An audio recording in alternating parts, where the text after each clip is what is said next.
예수께서 한 곳에서 기도하시고 마치심에 제자 중 하나가 여짜오되 주여 요한이 자기 제자들에게 기도를 가르친 것과 같이 우리에게도 가르쳐 주옵소서. 예수께서 이르시되 너희는 기도할 때 이렇게 하라. 아버지여 이름이 거룩히 여김을 받으시오며 나라가 임하시오며 우리에게 날마다 일용할 양식을 주시옵고 우리가 우리에게 죄 지은 모든 사람을 용서하오니 우리 죄도 사하여 주시옵고 우리를 시험에 들게 하지 마시옵소서 하라. 기도를 가르쳐 달라고 하는 이 제자에게 주신 답이 누가복음 11장 1절에서부터 13절까지의 말씀입니다. 근데 예수님이 제자에게 주신 답이 세 부분으로 나눠 생각할 수가 있어요. 첫 번째는 이렇게 기도하라 하는 부분입니다. 우리가 흔히 주기도문이라고 하는 부분인데, 근데 이 말씀 전체를 보면은 예수님의 답이 여기서 끝난 게 아니에요. 답이 계속 이어지고 있음을 우리가 관심을 가지고 볼 필요가 있습니다. 답의 두 번째 부분은 비유입니다. 한밤중에 옆집에 빵을 꾸러 갔던 사람 이야기. 그리고 마지막으로 주신 말씀은 이 주신 비유에 대한 설명과 더불어 결론 부분인데, 가장 마지막에 하신 말씀은 하물며 너희 하늘 아버지께서 구하는 자에게 성령을 주시지 않겠느냐, 이 부분입니다. 이것이 핵심이라고 볼 수 있어요. 답변의 핵심, 성령입니다. 그래서 먼저 이렇게 기도하라고 가르치신 그 부분을 한번 생각해 봅시다. 너희는 기도할 때 이렇게 하라 하시면서 아버지여 이름이 거룩히 여김을 받으시오며 나라가 임하시오며 우리에게 날마다 일용할 양식을 주시옵고 이렇게 쭉 나가는데요. 이거는 우리가 보통 외우는 주기도문과 좀 다르죠. 보통 우리는 하늘에 계신 우리 아버지 이름이 거룩히 여김을 받으시오며 보통 고백을 합니다. 근데 누가복음 버전에서는 하늘에 계신 이 앞부분이 없이 바로 아버지여 이렇게 되고 있어요. 우리 누가복음이 예수님의 의도를 아주 쉽고 간단하게 잘 전달하고 있는 것 같아요. 마치 어린아이가 아빠 부르듯이 이렇게 부르라고 한 그 예수님의 그 마음을 잘 담아내고 있는 것 같습니다.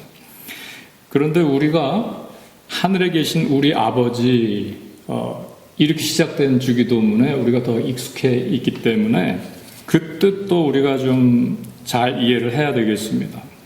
하늘에 계신 우리 아버지여, 마치 하나님이 저 먼데 저 외계 어디인가 계신 것 같은 오해를 하기 쉬운데 그런 뜻이 아니고, 이 하늘이라는 것은 영원하신 또 무한하신 이 하나님의 세계를 상징합니다. 사실은 모든 게 하늘이거든요. 하늘 아닌 게 없어요. 우리 지구도 하늘이에요, 사실은. 저 외계 밖에서 본다고 해봐요. 다 하늘이에요. 그래서 하나님께서는 영원하시고 무소부재하신 하나님이시다. 안 계신 곳이 없는 하나님이시다. 그런 하나님을 나타냅니다. 하늘에 계신 우리 아버지. 그런 하나님이 내 안에도 계시고 네 안에도 계시고 그들 안에도 계시고 안 계신 곳이 없다는 뜻이에요. 그것을 우리가 기억하면서 그 다음 부분, 이름이 거룩히 여김을 받으시오며 나라가 임하옵시며 우리에게 날마다 일용할 양식을 주시옵고 우리가 우리에게 죄 지은 모든 사람을 용서하오니 우리 죄도 사하여 주시옵고 우리를 시험에 들게 하지 마시옵소서. 이 모든 내용을 우리가 하나하나 그 의미를 짚어볼 수도 있겠지만 이 모든 내용들을 하나로 꿰뚫는 하나의 주제가 있습니다. 예수님이 그걸 답으로 주시고 계신데 그게 바로 성령이에요.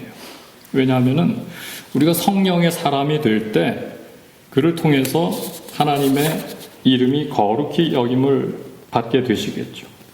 우리가 성령의 사람이 될 때 하나님의 나라가 임하는 것이고 또 거룩한 일용의 양식을 우리가 얻게 될 거고 우리가 성령의 사람이 될 때 용서도 가능해지고 죄 사함도 가능해지고 또 우리가 성령의 사람이 될 때 시험에 들지 않게 되기 때문에 이 모든 내용을 하나로 꿰뚫는 것이 성령이라.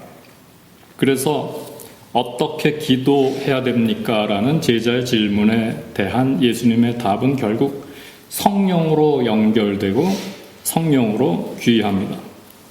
이해를 돕게 하기 위해서 이제 두 번째로 비유를 드셨는데 너희 중에 벗이 있는데 밤중에 찾아와서 문을 두드리면서 떡 3덩이만 꿔달라고 그러면은 나를 괴롭게 하지 말아라. 문이 이미 닫혔고 아이들과 나와 함께 다 누웠는데 나가서 줄 수가 없다 하겠냐.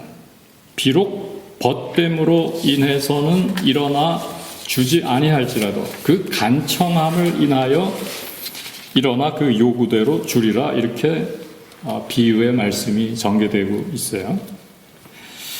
참고로 이 팔레스타인의 당시 사람들이 살던 집은요, 그저 네모나게 사방으로 벽을 두른 뒤에 그 위에 지붕을 얹은 원룸이라고 생각하시면 됩니다.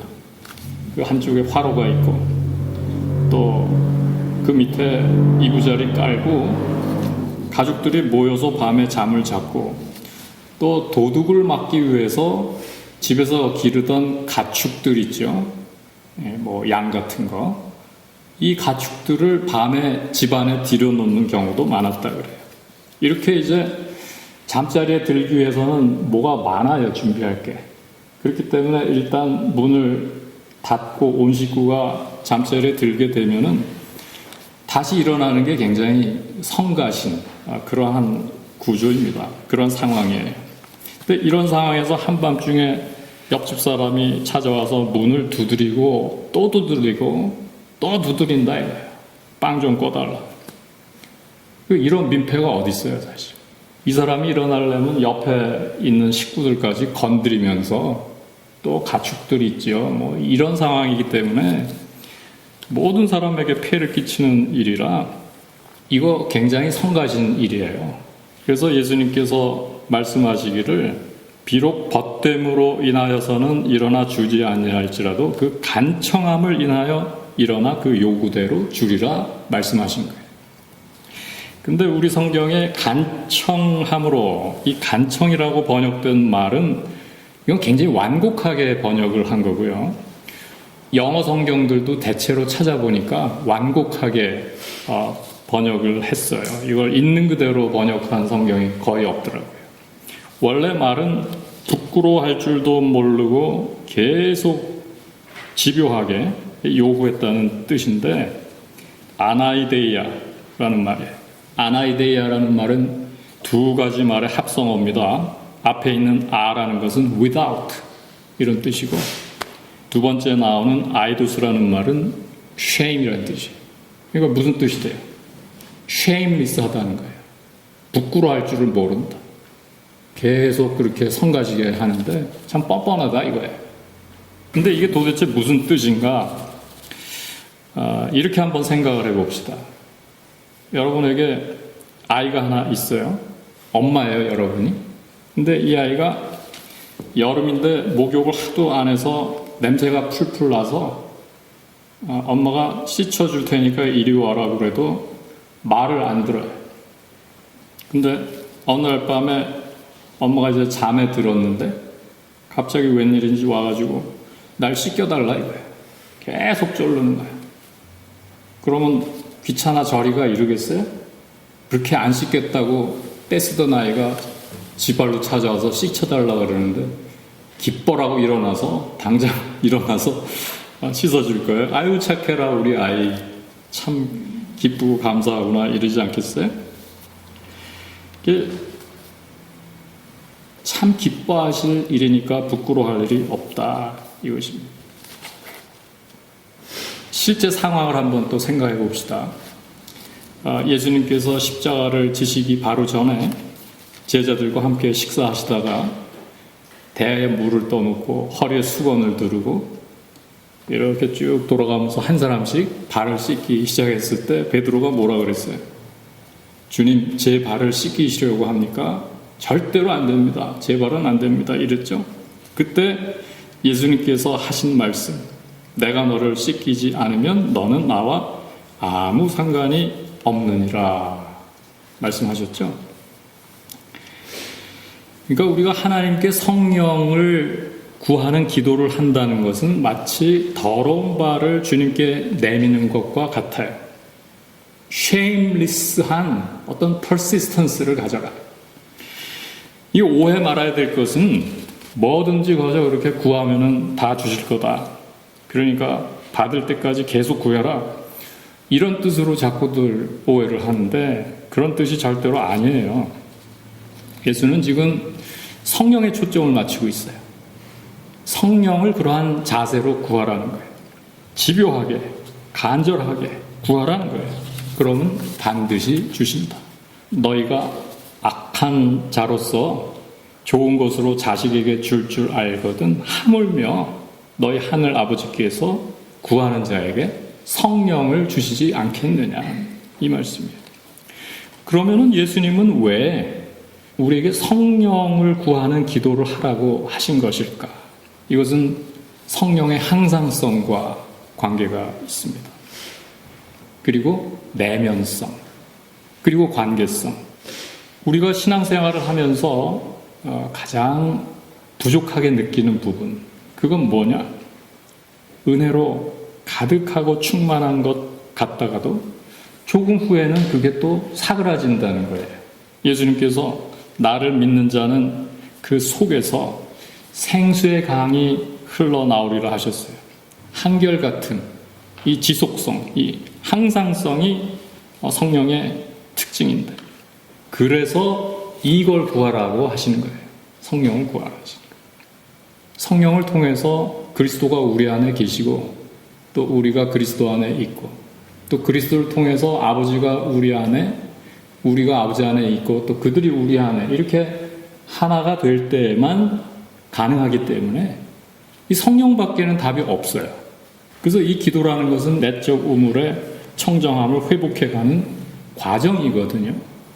그러니까 우리 안에 그 샘이 원래 있는데 그게 죄로 인해서 막혀져 있다. 온갖 더러운 쓰레기들과 오물과 냄새난 등 것들로 막혀져 있다. 회복의 과정을 위해서는 일단 내 안에 그러한 샘이 있다는 것을 알아야 되겠죠. 둘째로 중요한 것은 그 샘이 심하게 부패하고 썩어 있다는 것을 알아야 됩니다. 이 두 가지를 아는 사람은 간절한 마음으로 그 내면의 샘의 회복을 원하게 되는 것입니다. 오늘 예수님께서 주신 이 비유의 말씀은 그런 간절한 원을 가진 사람의 모습을 상징적으로 보여주시는 거예요. 이걸 어떻게든지 깨끗하게 해야 되겠는데 어떻게 하면 좋은가? 구하는 거예요. 찾는 거예요. 문을 두드리는 거예요. 계속 나 이거 회복하고 싶습니다. 하나님 도와주십시오. 이 사람은 자기의 그 실상을 정직하게 제대로 알고 인정하고 받아들인 상태에 있는 사람입니다. 그리고 그 회복을 위한 간절한 마음의 소원을 갖고 있는 사람이에요. 하나님이 어찌 그 간절한 기도에 응답을 하지 않겠느냐, 그 샘의 회복을 주시지 않겠느냐, 이렇게 말씀하고 계십니다. 성령의 사람으로 회복이 됐다고 합시다. 이런 사람은 외적이고 간헐적이고 비관계적인 것들에 의존하지 않는다. 그리고 다시는 그 내면의 우물이 오염되지 않도록 항상 주와 더불어 주 안에서 주를 통하여 살아가게 될 것이다. 어떻게 기도해야 됩니까? 라고 하는 제자의 질문에 대한 예수 그리스도의 답은 성령의 사람이 되게 해달라고 기도하라. 그 막혔던 우물이 회복되게 해달라고 기도하라. 아무 부끄러움 없이 그렇게 하라. 이런 말씀이에요. 이러한 마음을 가지고 오늘 성찬을 한번 받으면 좋겠어요. 이러한 간절한 마음을 가진 사람에게 성찬은 그 기도에 대한 응답이니까. 이 성찬이야말로 그 성령이신 예수 그리스도니까. 그분을 우리가 성찬을 통해서 받아들임으로 해서 우리 안에 메말라졌던 이 내면의 샘, 꽉 막혔던 내면의 샘이 회복이 되고 다시는 그 내면의 맑은 샘이 더러운 것들로 막혀지지 않도록 주님과 더불어 늘 함께 그렇게 살아갈 수 있는 믿음의 사람들로 세워지게 될 것을 믿습니다. 주신 말씀 기억하면서 성찬을 받겠습니다.